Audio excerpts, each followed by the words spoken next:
welcome to the Bible Forum. You paying any attention to things that are going on around the world?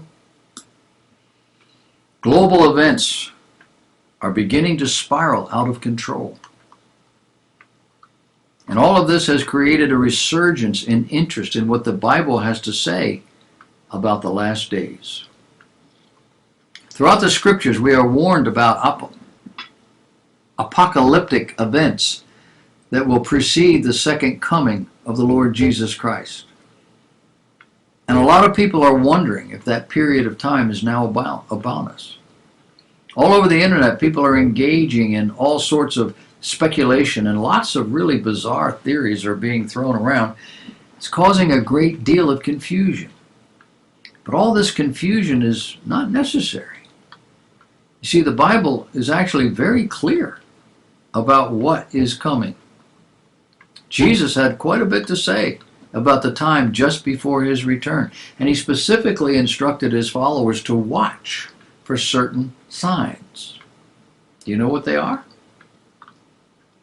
He wanted us to understand that he knew all about these things in advance, that he has a plan, and that he is in control.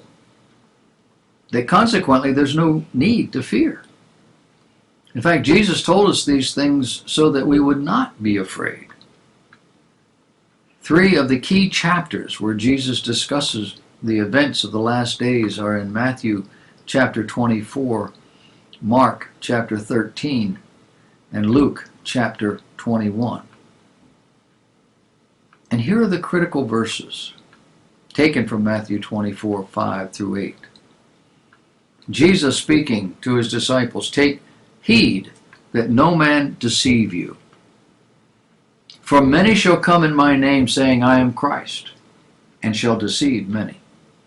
And ye shall hear of wars and rumors of wars. See that ye be not troubled, for all these things must come to pass. But the end is not yet. For nation shall rise against nation, kingdom against kingdom, and there shall be famines and pestilences and earthquakes in many and varied places. All these are but the beginning of sorrows." Has that time started to be fulfilled? It began when Jesus left this planet. The wheels are turning faster now as it gets closer to the end. So world events are the best places to start when we start looking at this. He talked about wars and rumors of wars. Well, today war is coming to the Middle East, and it might be coming a lot sooner than most people think.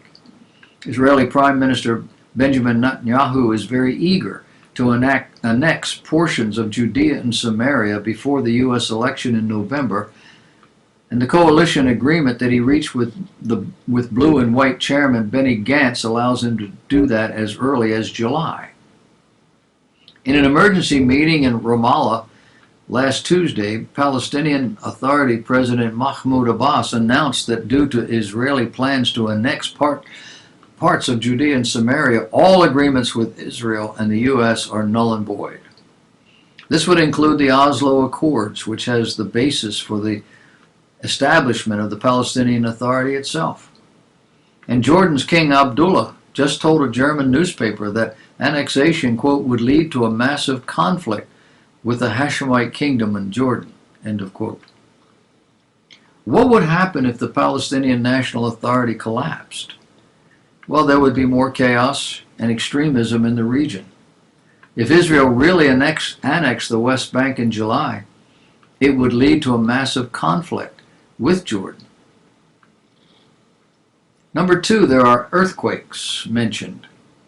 And our planet is no stranger to earthquakes. Our nation is no stranger to earthquakes, primarily in the West, but all through the Central and South as well. The first earthquake measured, I think this year, this is a list of things this year, measured 4.7 magnitude. The second earthquake was stronger, measuring 5.5. I think that's talking about the most recent earthquakes. I'm not sure now. The second quake was at the same depth as the first, about 6 miles down. And overall, there have been 2,668 earthquakes in California and Nevada alone. And that's just in the last 7 days. And that is definitely unusual. Meanwhile, large earthquakes continue to strike other areas of the globe with frightening regularity. For example, a magnitude 6.2 quake just rocked the Mediterranean Sea. It made headlines all over the globe. Number 3 is volcanoes. Mount Popocatépetl near Mexico City has roared to life one more time. In fact, it's being reported that it was shooting hot ash 20,000 feet into the air just last week or so. According to something called Volcano Discovery, 24 volcanoes around the globe are erupting right now, and dozens more are showing signs of unrest. The Earth experiences, statistically, between 12 and 14,000 earthquakes every year. And that's the ones we know about. Then there's the crazy weather patterns. Have you noticed the global weather patterns have gone nuts? We're seeing record-setting droughts in some parts of the world. In other areas, unprecedented flooding. And global food production has been greatly disrupted by one unforeseen event after another. For example, this week, India and Bangladesh are preparing for Super Cyclone Amphan to make landfall.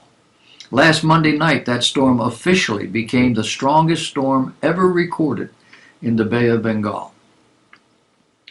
Super Cyclone Amphan is anticipated to make landfall any time now, bringing destructive winds and heavy rain to a region already struggling with the coronavirus pandemic.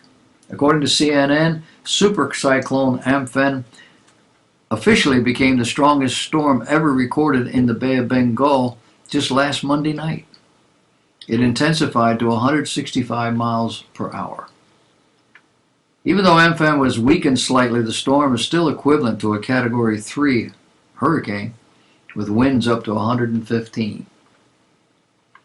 Then there's the locusts. Billions of locusts have been traveling in giant swarms the size of major cities across large portions of Africa, the Middle East, and Asia.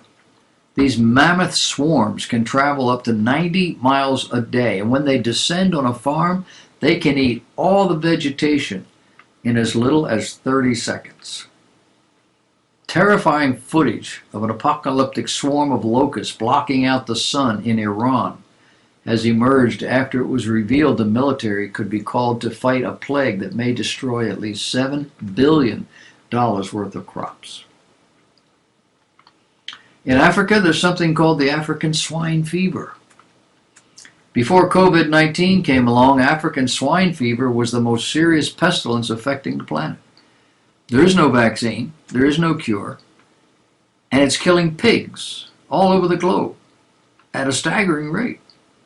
In fact, approximately half the pigs in China and approximately 1/4 of all the pigs in the entire world have already been wiped out by this disease.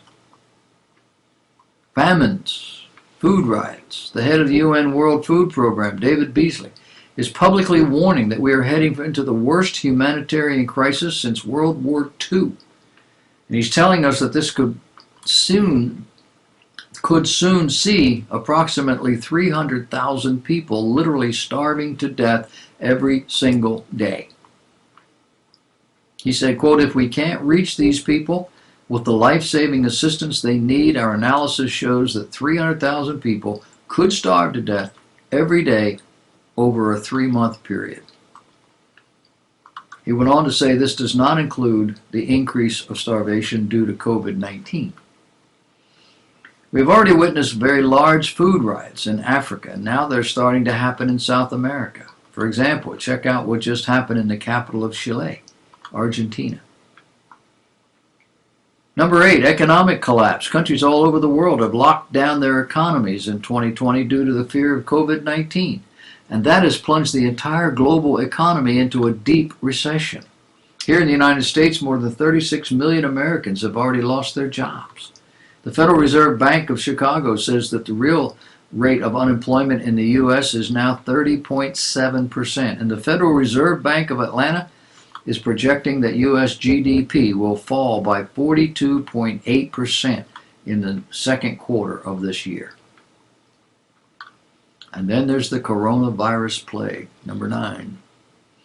This is the greatest public health crisis in 100 years. And it looks like the pandemic is going to be with us for many months to come. Already there have been more than 5 million confirmed cases around the world. More than 300,000 people have died. Many have been hoping that the worst was behind us, but the head of WHO just told us that Tuesday was the worst day for new cases since the outbreak began. Jesus specifically warned us that there would be pestilences during the time before his return. And I believe in the future we will see even worse pandemics than this one.